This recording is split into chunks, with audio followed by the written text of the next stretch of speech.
ಸ್ನೇಹಿತರೆಲ್ಲರಿಗೂ ನಮಸ್ಕಾರ. Welcome to my channel.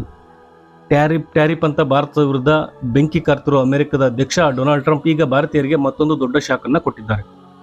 American tech ಕಂಪನಿಗಳು ಉದ್ಯೋಗಗಳಿಗೆ ಭಾರತೀಯರನ್ನ ತಗೋಬಾರ್ದು ಅಂತ ಹೇಳ್ತಾ ಇದ್ದಾನೆ. ಭಾರತೀಯರನ್ನ ಅಂತ ಆಲ್ರೆಡಿ ಹಳಿಸ್ತಾ ಇರೋ ಸಂಬಂಧಕ್ಕೆ ಮತ್ತಷ್ಟು ಹಾಳು ಮಾಡೋ ಕೆಲಸವನ್ನ ಮಾಡ್ತಿದ್ದಾರೆ. ದೊಡ್ಡ ಸಂಖ್ಯೆಯ ಭಾರತೀಯ ನೌಕರರು ಗೂಗಲ್ ಹಾಗೆ ಮೈಕ್ರೋಸಾಫ್ಟ್ ಮೇಟಾದಂತಹ ಟೆಕ್ ಕಂಪನಿಗಳಿಗೆ ಈ ರೀತಿಯ ವಾರ್ನಿಂಗ್ ಅನ್ನ ಕೊಟ್ಟಿದ್ದಾರೆ. ಭಾರತೀಯರನ್ನ ಹೈರ್ ಮಾಡ್ಕೋಬೇಡಿ, ಕೆಲಸಕ್ಕೆ ತಗೋಬೇಡಿ ಅಂತ. ಹಾಗಿದ್ರೆ ಟ್ರಂಪ್ ಈ ರೀತಿಯ ನಿರ್ಧಾರ ಭಾರತೀಯರ ಮೇಲೆ ಯಾವ ಪರಿಣಾಮವನ್ನು ಬೀರ್ಬೋದು? ಭಾರತಕ್ಕಷ್ಟೇ ಅಲ್ಲ, ಇದರಿಂದ ಖುದ್ದು ಅಮೆರಿಕಕ್ಕೂ ಕೂಡ ಯಾವ ರೀತಿ ಪೆಟ್ಟು ಆಗ್ಬೋದು, ಅಮೆರಿಕಾಗೆ ಭಾರತೀಯರು ಎಷ್ಟು ಮುಖ್ಯ, ಎಲ್ಲವನ್ನ ನೋಡ್ತಾ ಹೋಗೋಣ ಈ ವಿಡಿಯೋದಲ್ಲಿ ಡೀಟೇಲ್ ಆಗಿ. ವಿಡಿಯೋನ ಎಂಡ್ ವರೆಗೂ ನೋಡಿ. US ಟೆಕ್ ಕಂಪನಿಗಳಿಗೆ ಟ್ರಂಪ್ ವಾರ್ನಿಂಗ್. ಭಾರತೀಯರನ್ನ ಸೇರಿಸಿಕೊಂಡ್ರೆ ಜೋಕೆ ಅಂತೇಳಿ ಕಳೆದ ಜುಲೈ 23ನೇ ತಾರೀಕು ಟ್ರಂಪ್ ವಾಷಿಂಗ್ಟನ್ನ AI ಸಮಿಟ್ ನಲ್ಲಿ ಪಾಲ್ಗೊಂಡಿದ್ರು. ಆ ವೇಳೆ ಗೂಗಲ್, ಮೈಕ್ರೋಸಾಫ್ಟ್ ಮುಂತಾದ ಅಮೆರಿಕನ್ ಟೆಕ್ ಕಂಪನಿಗಳಿಗೆ ಭಾರತದಂತಹ ರಾಷ್ಟ್ರಗಳಿಂದ ಎಂಪ್ಲಾಯ್ಮೆಂಟ್ ಹೈರ್ ಅನ್ನ ಮಾಡ್ಕೋಬೇಡಿ ಅಂತ ಹೇಳಿದ್ದಾರೆ. ನಮ್ಮ ಟೆಕ್ ಕಂಪನಿಗಳು ಭಾರತದ ಟೆಕ್ಕಿಗಳಿಗೆ ಕೆಲಸ ಮಾಡೋದನ್ನ ಬಿಡಬೇಕು. ಚೀನಾಗೆ ಹೋಗ್ತೀರಾ, ಅಲ್ಲಿ ಫ್ಯಾಕ್ಟರಿ ಹಾಕ್ತೀರಾ, ಎಲ್ಲಾ ಟೆಕ್ ಕಂಪನಿಗಳಲ್ಲಿ ಭಾರತೀಯರನ್ನ ತುಂಬ್ಕೋತೀರಾ. ಅದರ ಬದಲು ನಮ್ಮ ದೇಶದಲ್ಲಿ ನಮ್ಮವರಿಗಾಗಿ ಉದ್ಯೋಗ ಸೃಷ್ಟಿಸುವ ಕಡೆಗೆ ಫೋಕಸ್ ಮಾಡಿ ಅಂತ ಹೇಳಿದ್ದಾರೆ. ಅಲ್ಲದೆ ಕೆಲ ಕಂಪನಿಗಳು ಅಮೆರಿಕದಲ್ಲಿ ಸಿಕ್ತಿರೋ ಸ್ವಾತಂತ್ರ್ಯವನ್ನ ದುರುಪಯೋಗ ಪಡ್ಕೊಳ್ತಾ ಇದ್ದಾರೆ ಅಂತ ಮನಬಂದಂತೆ ಹೇಳಿದ್ದಾರೆ. ನೌಕರರನ್ನ ಹೈರ್ ಮಾಡಿ ಲಾಭ ಮಾಡ್ಕೊಳ್ತಿದ್ದಾರೆ. ಆದ್ರೆ ಹೆಚ್ಚೆಚ್ಚು ಹೂಡಿಕೆ ಮಾಡೋಕೆ ಮಾತ್ರ ದೇಶದಿಂದ ಹೊರಗೆ ಓಡಿ ಹೋಗಿ ಬೇರೆ ಕಡೆ ಹೂಡಿಕೆ ಮಾಡ್ತಾರೆ. ಅಮೆರಿಕದಲ್ಲಿ ಎಂಪ್ಲಾಯಿಗಳನ್ನ ವಜಾ ಮಾಡಿ ಭಾರತದಂತಹ ರಾಷ್ಟ್ರಗಳಲ್ಲಿ ಹೈರ್ ಮಾಡ್ಕೊಳ್ತಿದ್ದಾರೆ. ಆದ್ರೆ ಇನ್ ಮುಂದೆ ಇವೆಲ್ಲ ನಡೆಯಲ್ಲ. ಆ ದಿನಗಳೆಲ್ಲ ನಾನು ಅಧಿಕಾರಕ್ಕೆ ಬರೋಕೆ ಮುಂಚೆ ಅಷ್ಟೇ ಇತ್ತು. ಇನ್ನೇನಿದ್ರು AI ರೇಸ್ನ ಗೆಲ್ಲೋ ಮೂಲಕ ಅಮೆರಿಕದ ದೇಶದ ಅಭಿಮಾನಕ್ಕೆ ಹೊಸ ಸ್ಪಿರಿಟ್ ಅನ್ನ ಕೊಡಬೇಕು ಅಂತೇಳಿ ಹೇಳಿದ್ದಾರೆ. ಹೈ ಟೆಕ್ನಾಲಜಿ ಮತ್ತು ಇನೋವೇಷನ್ ಗ್ಲೋಬಲ್ ಸೆಂಟರ್ ಆಗಿರುವ ಸಿಲಿಕಾನ್ ವ್ಯಾಲಿಗೆ, ಅಂದ್ರೆ ಅಮೆರಿಕದಲ್ಲಿರುವ ಸಿಲಿಕಾನ್ ವ್ಯಾಲಿಗೆ ರಾಷ್ಟ್ರೀಯ ನಿಷ್ಠೆ ಕೂಡ ಇರಬೇಕು ಅಂತ ಭಾಷಣ ಮಾಡಿದ್ದಾರೆ. ಅಷ್ಟೇ ಅಲ್ಲ, ಅಮೆರಿಕದ ಎಲ್ಲ ಟೆಕ್ ಕಂಪನಿಗಳು ಕೂಡ ಈ ದೇಶಕ್ಕಾಗಿ ಕೆಲಸ ಮಾಡಬೇಕು ಅಂತ ಫರ್ಮಾನನ್ನ ಆದೇಶ ಹೊರಡಿಸಿದ್ದಾರೆ. ಸದ್ಯಕ್ಕೇನು ಎಕ್ಸಿಕ್ಯೂಟಿವ್ ಆರ್ಡರ್ನ ಹೊರಡಿಸಿಲ್ಲ, ಅಷ್ಟೇ ಬಾಯಲ್ಲಿ ಈ ರೀತಿ ಹೇಳಿದ್ದಾರೆ. ಈ ಮೂಲಕ ಟೆಕ್ ಕಂಪನಿಗಳು ಭಾರತೀಯರನ್ನ ಕೆಲಸಕ್ಕೆ ತಗೋಬಾರ್ದು, ತೆಗೆದುಕೊಂಡ್ರೆ ನಿಮ್ಮ ಬಾಲ ಕಟ್ ಮಾಡ್ತೀವಿ ಅಂತ ಎಚ್ಚರಿಕೆ ಕೂಡ ಕೊಟ್ಟಿದ್ದಾರೆ. ಕಂಪನಿಗಳಿಗೆಲ್ಲ ವಲಸಿಗರೇ ಕಟ್ಟಿರೋ ದೇಶದಲ್ಲಿ ವಲಸಿಗರೇ ಕಟ್ಟಿರೋ ಕಂಪನಿಗಳಲ್ಲಿ ಹೊಸದಾಗಿ ಈಗ ರಾಷ್ಟ್ರೀಯತೆಯ ಬೀಜ ಬಿತ್ತೋಕೆ ಮುಂದಾಗಿದ್ದಾರೆ. ಸ್ನೇಹಿತರೆ, ಭಾರತದಿಂದ ಆಗಲಿ ಅಥವಾ ಜಗತ್ತಿನ ಇನ್ಯಾವುದೇ ಮೂಲೆಯಿಂದಾಗಲಿ ಅಮೆರಿಕಾಗೆ ಹೋಗಿ ಅಲ್ಲಿ ಜೀವನ ಕಟ್ಟಿಕೊಂಡವರಿಗೆ ಅಮೆರಿಕದ ರಾಷ್ಟ್ರೀಯತೆ ಮೇಲೆ ಗೌರವ ಇಲ್ಲ ಅಂತಿಲ್ಲ. ಹೃದಯದಲ್ಲಿ ಸ್ವದೇಶದ ಬಗ್ಗೆ ಪ್ರೀತಿ ಇದ್ರೂ ಕೂಡ ಅವರು ವಾಸಿಸುತ್ತಿರೋ ರಾಷ್ಟ್ರಕ್ಕೆ, ಅವರಿಗೆ ಉದ್ಯೋಗ ಕೊಟ್ಟಿರೋ ರಾಷ್ಟ್ರಕ್ಕೆ ಅವರು ಹೆಚ್ಚಿನವರು ಅಮೆರಿಕನ್ಸ್ ಆಗಿ ಬದಲಾಗಿ ಅಮೆರಿಕದ ರಾಷ್ಟ್ರಗೀತೆಯನ್ನು ಹಾಡ್ತಾ ಅಲ್ಲಿದ್ದ ಧ್ವಜಕ್ಕೆ ಸಲ್ಯೂಟ್ ಮಾಡ್ತಾ ಅಮೆರಿಕನ್ಸ್ ಆಗಿಬಿಟ್ಟಿದ್ದಾರೆ. ತುಂಬಾ ಜನ, ಇನ್ನು ಕೆಲವರು ಆ ಹಾದಿಯಲ್ಲಿ ಇದ್ದಾರೆ, ಅಲ್ಲಿನ ರಾಷ್ಟ್ರಕ್ಕೆ ಕೊಡುಗೆಯನ್ನು ಕೂಡ ಕೊಡ್ತಿದ್ದಾರೆ. ಅವರು ಮನೆಗೆ ದುಡಿದು ಒಂದಷ್ಟು ಭಾರತದಲ್ಲಿರೋ ಫ್ಯಾಮಿಲಿಗೆ ಕಳಿಸ್ತಾರೆ ದುಡ್ಡನ್ನ. ಆದ್ರೆ ಅಮೆರಿಕ ವಿರೋಧಿ ಕೃತ್ಯವನ್ನ ಇದುವರೆಗೆ ಯಾವ ಒಬ್ಬ ಭಾರತೀಯನು ಮಾಡಿಲ್ಲ. ನಿಮಗೆ ಅಂಥದ್ರಲ್ಲಿ ಟ್ರಂಪ್ ಮತ್ತೆ ಹಲವಾರು ಶತಮಾನಗಳಷ್ಟು ಹಿಂದಿನ ಕಾಲಕ್ಕೆ ಹೋಗಿ ಜನಾಂಗೀಯ ತಾರತಮ್ಯ ಶುರು ಮಾಡ್ತಿರೋ ಕಾಣಿಸ್ತಾ ಇದೆ. ಪಕ್ಕದ ಮೆಕ್ಸಿಕೋ ಬಿಟ್ಟರೆ ಅಮೆರಿಕದಲ್ಲಿರುವ ಅತಿ ದೊಡ್ಡ ಡಯಾಸ್ಪೋರ್ನೇ ಭಾರತದ್ದು. ಮೆಕ್ಸಿಕೋ ಪಕ್ಕದಲ್ಲಿ ಬೇಲಿಹಾರಿ ಬಂದು ಅಕ್ರಮ ವಲಸಿಗರು ಜಾಸ್ತಿ. ಆದ್ರೆ ಭಾರತ ಸಪ್ತ ಸಾಗರ ದಾಟಿ ಹೋಗ್ಬೇಕು ಅಂತ ಹೇಳ್ತಾರಲ್ಲ, ಅಷ್ಟು ದೂರದಲ್ಲಿದೆ ಅಮೆರಿಕ. ಭಾರತ ಹೆಂಗೆ ಹೋಗಿದ್ದಾರೆ, ಲೀಗಲ್ ಆಗಿ ಜಾಬ್ ತೆಗೆದುಕೊಂಡು ಹೋಗಿದ್ದಾರೆ. ಅಮೆರಿಕನ್ ಕಂಪನಿಗಳೇ ರೆಡ್ ಕಾರ್ಪೆಟ್ ಹಾಕಿ ಅವ್ರನ್ನ ಕರ್ಕೊಂಡು ಹೋಗಿದ್ದಾರೆ.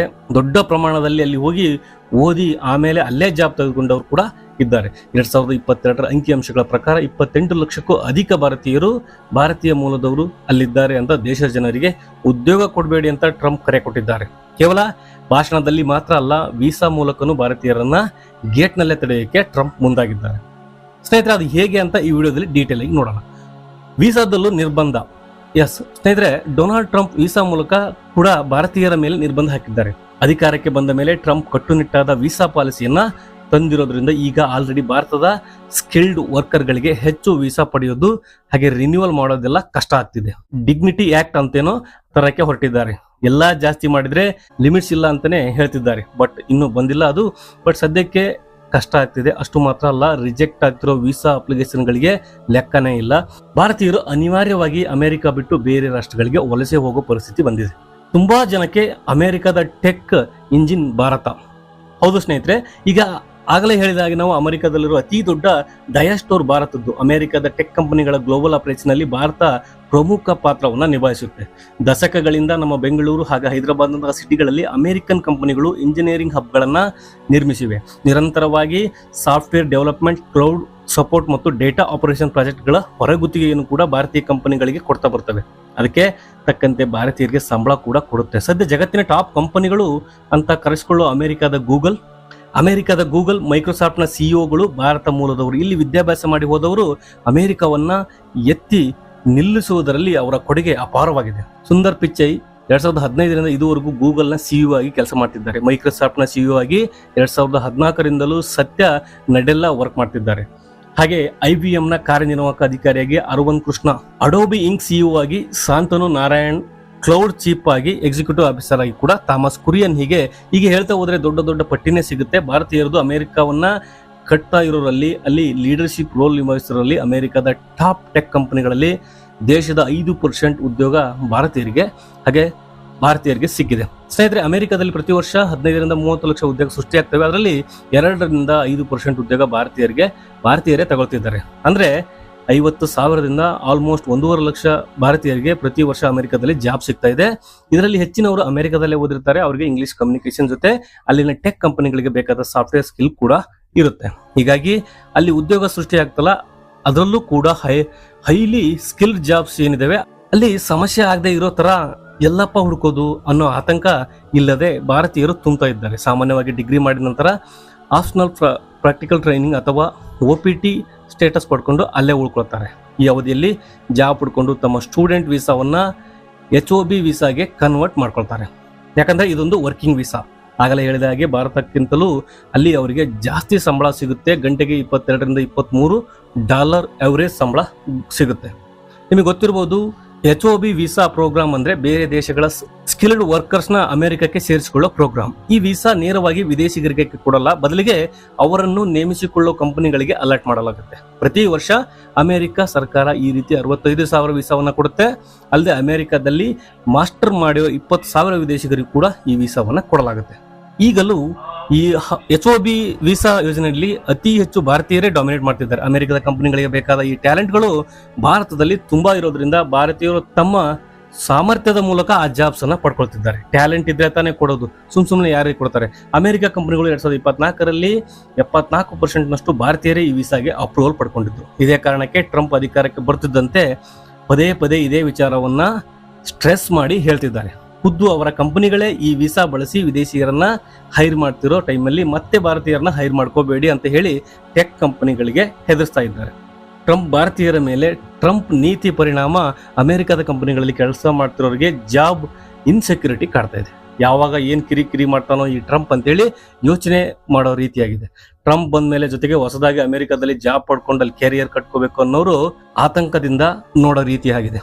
ಕಟ್ಟುನಿಟ್ಟಾದ ವೀಸಾ ಪಾಲಿಸಿಗಳಿಂದ ಭಾರತದ ಸ್ಕಿಲ್ಡ್ ವರ್ಕರ್ಸ್ಗೆ HOB ವೀಸಾವನ್ನ ಪಡೆಯೋದು, ರಿನ್ಯೂವಲ್ ಮಾಡೋದು ತುಂಬಾ ಟ್ರಬಲ್ ಕೊಡ್ತಿದ್ದಾರೆ. ಅಡ್ಮಿನಿಸ್ಟ್ರೇಷನ್ ಅವರು ಅಲ್ಲದೆ ಹಲವಾರು ವೀಸಾ ಅಪ್ಲಿಕೇಶನ್ಗಳು ಕ್ಯಾನ್ಸಲ್ ಆಗ್ತವೆ, ಡೀಲ್ ಆಗ್ತವೆ. ವೀಸಾ ಅರ್ಜಿ ತಿರಸ್ಕಾರ ಪ್ರಮಾಣ 10%ದಿಂದ 24%ಗೆ ಏರಿಕೆಯಾಗಿದೆ. ಇದರಿಂದ ಹಲವು ವರ್ಷ ಅಮೆರಿಕದಲ್ಲಿ ನೆಲೆಸಿರೋ ಕನಸು ಕಟ್ಟಿಕೊಂಡಿದ್ದ ಭಾರತೀಯರಿಗೆ ಅನಿವಾರ್ಯವಾಗಿ ಬೇರೆ ದೇಶಗಳಿಗೆ ವಲಸೆ ಹೋಗೋದರ ಬಗ್ಗೆ ಯೋಚನೆ ಮಾಡೋ ಪರಿಸ್ಥಿತಿ ಕೂಡ ಕೆಲವರಿಗೆ ಬಂದಿದೆ. ವಿಶೇಷ ಉದ್ಯೋಗಗಳಿಗೆ ಉನ್ನತ ಮಟ್ಟದ ಶಿಕ್ಷಣ ಕಡ್ಡಾಯ ಮಾಡಿದ್ದಾರೆ. ಹೀಗಾಗಿ ಆಲ್ರೆಡಿ ವೀಸಾ ಹೊಂದಿರೋರಿಗೆ ಸಮಸ್ಯೆ ಆಗ್ತಿದೆ. ಕ್ಯಾನ್ಸಲ್ ಎಲ್ಲ ಆಗುತ್ತೋ ಅಂತ ಗೊತ್ತಿಲ್ಲ. ಮತ್ತೊಂದು ಕಡೆ ಟ್ರಂಪ್ ಕಾಟ ತಡಿಲಿಕ್ಕೆ ಆಗದೆ ಭಾರತದ IT ಕಂಪನಿಗಳು, ಹೊರಗುತ್ತಿಗೆ ಸಂಸ್ಥೆಗಳು ಮತ್ತು ತಮ್ಮ ಉದ್ಯೋಗಗಳನ್ನ ಅಮೆರಿಕದಲ್ಲಿ ಹೇಗಿಡಬೇಕು ಅನ್ನೋ ಚಿಂತೆ ಕೂಡ, ಸ್ಕಿಲ್ಡ್ ವರ್ಕ್ ಉದ್ಯೋಗಗಳು ಕಮ್ಮಿ ಆದ್ರೆ ಆಯಾ ಕಂಪನಿಗಳ ರೆವೆನ್ಯೂ ಮತ್ತು ಗ್ರೋತ್ ಮೇಲೆ ಪರಿಣಾಮ ಉಂಟಾಗಬಹುದು ಅನ್ನೋ ಆತಂಕ ಕೂಡ ಶುರುವಾಗಿದೆ.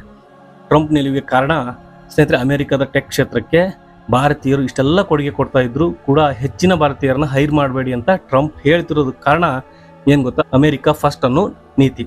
ಅಮೆರಿಕ ಗ್ರೇಟ್ ಅಗೇನ್ ಬೆಂಬಲಿಗರು ವಿದೇಶಿ ಉದ್ಯೋಗಗಳಿಗೆ HOB ವೀಸಾಗಳನ್ನ ಕೊಂಡೊಯ್ಯೋದನ್ನ ವಿರೋಧಿಸ್ತಾ ಇದ್ದಾರೆ. ಅಮೆರಿಕನ್ ಕಂಪನಿಗಳು ವಿದೇಶಿ ಟ್ಯಾಲೆಂಟ್ಗಳಿಗೆ ಮಣೆ ಹಾಕಿದ್ದಾರೆ. ಅಮೆರಿಕದ ಜನರ ಉದ್ಧಾರ ಆಗಲ್ಲ, ಅಮೆರಿಕನ್ನೇ ಪ್ರಾಬ್ಲಮ್ ಆಗುತ್ತೆ ಅನ್ನೋದು ಟ್ರಂಪ್. ಆದ್ರೆ ವಿಪರ್ಯಾಸ ಅಂದ್ರೆ ಟ್ರಂಪ್ ಬೆಂಬಲಿಗರ ಕಂಪನಿಗಳೇ ಹೆಚ್ಚಿನ ಭಾರತೀಯರನ್ನ ಹೈರ್ ಮಾಡ್ಕೊಂಡಿರೋದು. ನೀವು ಹೆಚ್ಚಿನ ವಿದೇಶಿಯರನ್ನ ಕೆಲಸಕ್ಕೆ ತಗೊಂಡ್ರೆ ಅಲ್ಲಿರೋ ಅಮೆರಿಕನರಿಗೆ ಅನ್ಯಾಯ ಆಗುತ್ತೆ, ಇಲ್ಲಿರೋರಿಗೆ ಕಮ್ಮಿ ಸಂಬಳ ಸಿಗುತ್ತೆ. ಅಲ್ಲದೆ ಇಲ್ಲಿನ ಕಂಪನಿಗಳು ಚೀನಾದಲ್ಲಿ ಫ್ಯಾಕ್ಟರಿ ಕಟ್ಟಿದ್ರೆ ನಮಗೇನು ಲಾಭ ಅಂತ ಟ್ರಂಪ್ ಕೇಳ್ತಾ ಇದ್ದಾರೆ. ಅಲ್ಲದೆ ಕೆಲ ವಿದೇಶಿ ಕಂಪನಿಗಳು ವಿದೇಶಿಗರನ್ನ ಕಮ್ಮಿ ಸಂಬಳ ಕೊಡೋಕೆ ಅಂತ ಹೆಚ್ಚು ವೀಸಾವನ್ನ ಮಿಸ್ಯೂಸ್ ಅನ್ನ ಮಾಡ್ಕೊಳ್ತಿದ್ದಾರೆ. ಹೀಗಾಗಿ ಅಮೆರಿಕದ ಟೆಕ್ ಕಂಪನಿಗಳಿಗೆ ವಿದೇಶಿಗರನ್ನ ಹೈರ್ ಮಾಡಬೇಡಿ ಅಂತ ಟ್ರಂಪ್ ಪ್ರೆಷರ್ ಹಾಕ್ತಿದ್ದಾರೆ. ಆದರೆ ಇದರ ಪರಿಣಾಮ ಅಮೆರಿಕದ ಟೆಕ್ ಇಂಡಸ್ಟ್ರಿ ಮೇಲೂ ನೆಗೆಟಿವ್ ಇಂಪ್ಯಾಕ್ಟ್ ಆಗ್ತಾ ಇದೆ. ಅಮೆರಿಕದ ಮೇಲೂ ಇಂಪ್ಯಾಕ್ಟ್ ಭಾರತೀಯರನ್ನ ಉದ್ಯೋಗಕ್ಕೆ ಸೇರಿಸ್ಕೊಳ್ಬೇಡಿ ಅಂತ ಹೇಳಿರೋದು. ಟ್ರಂಪ್ ತಮ್ಮ ಕಾಲ ಮೇಲೆ ತಾವೇ ಕಲ್ಲನ್ನು ಹಾಕೊಳ್ಳೋ ಕೆಲಸವನ್ನ ಮಾಡಿದ್ದಾರೆ ಅಂತ ವಿಶ್ಲೇಷಣೆಕಾರರು ವಿಶ್ಲೇಷಿಸಿದ್ದಾರೆ. ಯಾಕಂದ್ರೆ ಭಾರತೀಯರನ್ನ ನೇಮಿಸಿಕೊಳ್ಳೋದು ಕಮ್ಮಿ ಮಾಡಿದ್ರೆ ಅಲ್ಲಿ ಕಂಪನಿಗಳಲ್ಲಿ ಸ್ಕಿಲ್ಡ್ ಉದ್ಯೋಗಿಗಳು ಕಡಿಮೆ ಆಗ್ತಾರೆ.